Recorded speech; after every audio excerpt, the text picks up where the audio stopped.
কত হিম্মত একবার দেখি। সিংহ পালিয়ে এসে তার পিছনে বিড়ালকে দেখতে পায়। বিড়ালের লেজ ধরে টেনে বাইরে বের করে নিয়ে আসে এবং ছোট্ট লেকের পানিতে চুবিয়ে ধরে।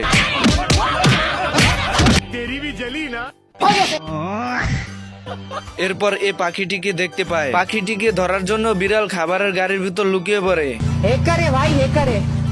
একটি লোক আসে গাড়িটি চালিয়ে নিয়ে যায় প্রাণীদের খাবার দেওয়ার জন্য। আচ্ছা, কে সংসারে আগুন লাগাবে 10 টাকায়? আরে এ তো খাবারের সঙ্গে সঙ্গে বিড়ালকেও খেতে দিয়ে দিল। গাঁজা খাস নাকি? না, গাঁজা তো খাই না, আমি সিদ্ধি খাই মাঝে মধ্যে। সুটিয়ে লাল করে দেবো, নোংরামি বার করে দেবো। বন্ধুরা, এই পাখিটি হাতি দেখতে এসে হাতির জন্য কিছু খাবার নিয়ে আসে এবং হাতিকে খেতে বলে হাতি খাবারের সঙ্গে পাখিটিকেও খেয়ে ফেলে।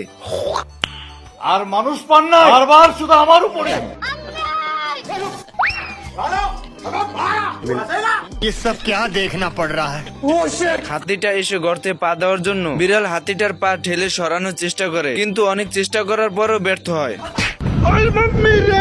হাতিকে ভয় দেখানোর জন্য বিড়াল একটি খেলনা ইঁদুর নিয়ে আসে এবং হাতিকে ডেকে বলে,